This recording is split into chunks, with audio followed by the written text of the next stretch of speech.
Irish guy and... Okay, no, that was mean. I'm sorry. Okay, I know. All right, I'll change. Don't worry. This is gonna be really awkward. I mean, it's a bit like turning up to your aunt's funeral whilst walking the XL bully that bit off her face. I mean, if you're English, why have you clicked on this video? I mean, why do you want to hear from me? Hours after arguably your most painful ever footballing defeat, clicking on the Irish guy after England lose and wanting to hear what I have to say? It's probably a bit like your grandmother choking to death on a Twix, and so you knock on the door of that weird neighbor who thinks people should be executed at 65 to save the growing population. I mean, you ain't getting much sympathy from that strange little goblin who's got a fridge full of old people's heads, with one hanging on the living room wall as if it's a moose. You don't want to hear what I have to say because you are not going to receive sympathy from me. I mean, forget about Liam Gallagher crying on Twitter. Today I'm like Frank Gallagher because I'm going to be shameless. I am actually going to gloat about England losing the Euros final, but let's be real, I have nothing to gloat about. I mean, for you guys, it's been less than 24 hours since you have seen your team compete in a major tournament.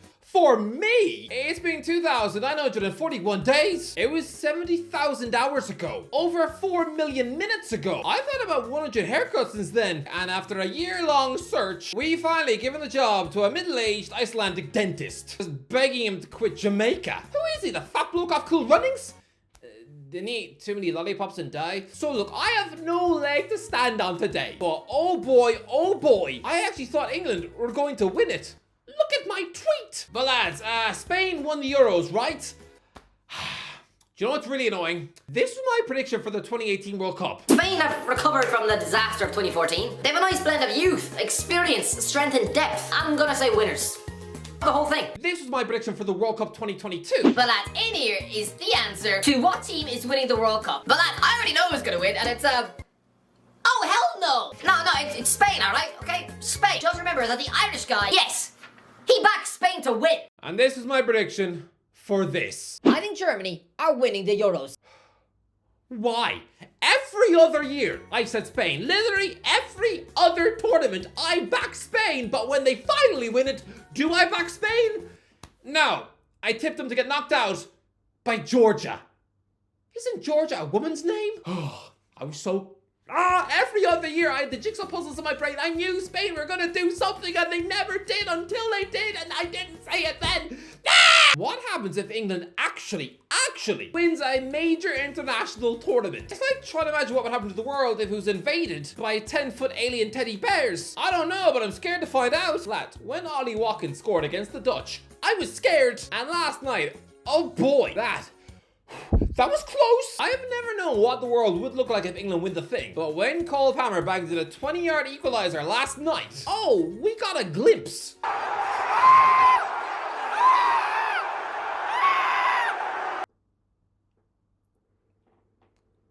Lads, that was just the equalizing goal. Can you imagine if that was the winner? I think Thogden would have full-on pooed his pants. I mean, he would have probably had to send the vlog files to his editor whilst crying in the Berlin Stadium toilets before waddling out of the ground with his bottom half wrapped in his dad's cardigan. I actually think England would have been a frightening place to live this week. Millions of people calling in to work sick. So what, just drink beer in a field? Everyone pretending they've got the mumps? The whole place would have descended into utter chaos. But lads, however amazing those Watkins and Palmer moments must have felt in the moment, to lose a final in the 86th minute. Ouch, ouch, ouch. Lose got penalties on home soil 3 years ago. Nothing is ever gonna hurt more than that. But I'm sorry, with that Mikel Oyarzabal knockout punch, that must have stung worse than if you accidentally swallowed a bubble. I mean, when I think of the most painful singular goals that the England national team has conceded in my football supporting lifetime, the 3 goals that stands out to me that must be so devastating for England fans. This one is now in the top 3. Mladen Petric for Croatia in November 2007 to deprive England of Euro 2008 qualification. Then Mario Mandzukic's World Cup semi-final winning goal in 2018. And now Mikel Oyarzabal winning Spain the final. Mladen, Mario and Mikel. Clearly England are just forever going to be haunted by men whose names begin with M. I mean, to be fair, even I thought that Oyarzabal being the one to win it was very cruel because he looks like me. the internet's England hater. I practically scored that winning goal last night because he also looks like some pointy, sleepy goblin who eats toast in a bin. So the fact that I was watching him scoring for Spain on the TV, it looked like I was gazing into a mirror. I have done it. I have scored the winner against England. And get this, he's also someone who had to eat his own dead granny's ear because his mum would refuse to go shopping for a month.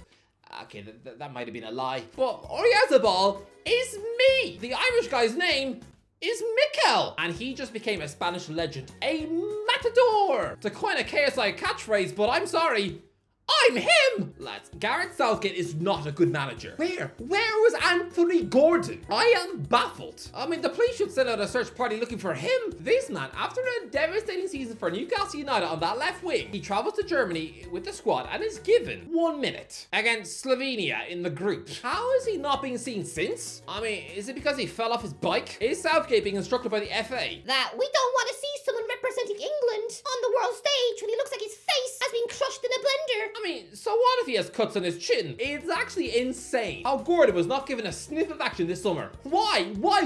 This is a direct winger. Someone who will beat his man and get down the touchline to cross it in. I get that Southgate is obsessed with modern inverted wingers who cut inside. But if a great team, or even a good team, they need a different outlet to stop being so predictable, like Pedro Rodriguez. I mean, for the great Spain and Barcelona teams from 15 years ago, he was that direct, quick winger. He wasn't an Iniesta, a Silva, a Mata. Wingers who will always drift into midfield. He was that dynamite, fast option who actually beat fullbacks one-on-one. I'm actually extremely confused. Lads, England were scaring me in the knockout stages because they had stunk of Portugal in Euro 2016, who were hilariously poor and barely won a game at all, and yet squeaked their way into the final before breaking football by actually defeating France in their own backyard. It was the most undeserved major tournament win. Price well, they didn't even have Ronaldo on the pitch in the final after he was subbed off due to a mutant butterfly trying to eat his face or something. I can't remember, it's that long ago. Lads, when Watkins belted in the last minute winner against the Dutch, my face went white. Honestly, I look like somebody who just eaten a poisoned burger from Chicken Hut. I look like somebody who just accidentally walked in at his own grandmother washing her bum in the bath. For the last few days, I have been trembling. I've barely been able to eat my cereal in the morning. I mean, when I stand up, I just know there's gonna be a squelch as I stand in some soggy Frosties on the floor. But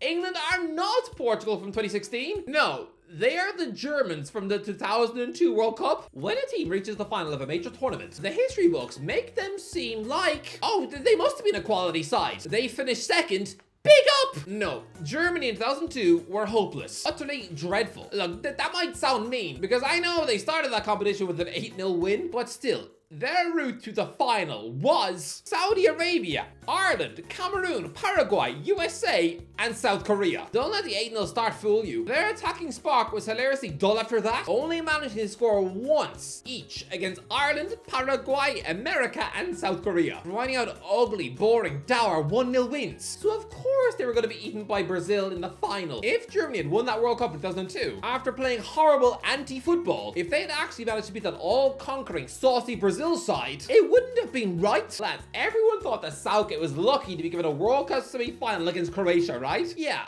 Try out South Korea for size, whose only star player just grew up to be a donkey workhorse in a Manchester United shirt. Someone who was only called upon by Sir Alex Ferguson, not when he needed someone to provide skill on the ball. Oh no. No, the poor bloke was instead just asked to basically crawl up someone's shorts. He was only ever needed in a Manchester United shirt when the plan was for someone to stalk Kaka around the pitch for 90 minutes, completely violating the code of normal boundaries. Right, but Ji-Sung Park was not dedicated to his job. He probably followed those star players home after the match, just standing in their garden. I mean, he's probably watched the damn poo. But lads, let's be real. Spain have been outstanding at Euro 2024. This story should have been them winning the tournament. For the good of football. Football was already broken by Portugal winning in 2016. Yes, winning a tournament they shouldn't have, but really, they also lost a final they should have won on home soil against Greece. Everyone loves a fairy tale, but come on. The story of that summer should have been that having been the birth of a generational goat, seeing an 18-year-old Cristiano Ronaldo crying his eyes out after bottling the final. It would have been like yesterday seeing Lamine Yamal ending such a groundbreaking tournament on a depressing, tearful final note. I mean, this is a child who's just turned 17. He still wears braces on his teeth. I mean, he probably still sleeps in frozen pajamas. Although the kid has said in an interview recently that his favorite TV shows are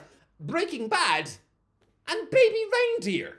What? This is a Spanish child who probably still plays spin the bottle, and yet he's watching a complex show about adult relationships? I mean, can his mom please supervise his Netflix account? Well, listen, it would not have seemed right to see him devastated last night, lifting his Young Player of the Tournament award with a tear-stained face, looking like someone who's just been asked to partake in a human centipede with his mum. 2004 should have been the passing of the torch from Figo to Ronaldo, seeing this teenage star holding the trophy aloft, and just like Yamal last night. I mean, come on. Half the Portugal team had just won the Champions League with Porto. The greatest young manager in the world was Portuguese. Football had been stamped that year with the Portuguese flag. But no, it was all spoiled by Greece. But football, it wasn't spoiled last night. Lads, let's put some respect on Luis de la Fuente's name. This is a man who's managed to get to the age of 63 before anybody outside of Spain even knew who he was. This is a guy who, when given the Spain job 18 months ago, he wouldn't have been asked for a selfie outside of Spain at all. He could have walked through Disneyland without a fuss. But now, let's give him his flowers. He is the quintessential ultimate manager who belongs in a long-standing international setup. This is how the FA displays a long-term strategy where they promote the youth managers gradually, aging them with the players. De La Fuente has actually been a Spain manager since 2013, being given the under-19 job in May of that year. They then win the 2015 European Championships, so then he becomes manager of the under-21s in July 2018, and so then helps them win the 2019 Euros, beating Germany in the final. He was also in charge of the Spain team in the 2020 Olympics in Tokyo. Yeah,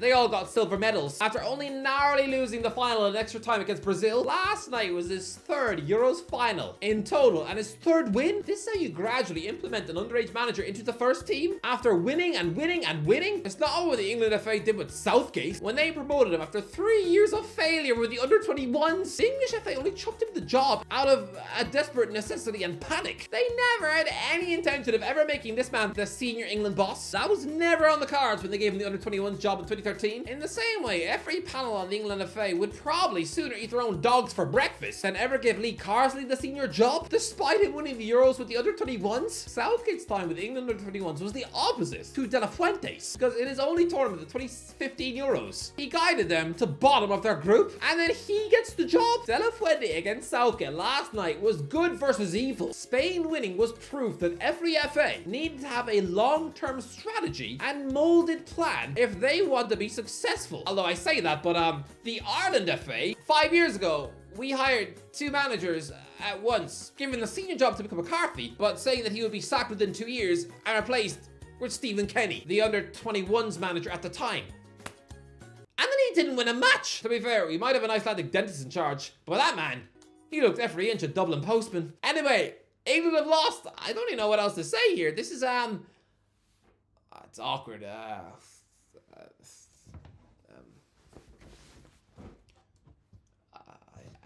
don't know what to do now. Sorry, I guess. Mom! Anyway, that's the video. What do you think? Let me know. It's awkward, I know. You clicked on the video.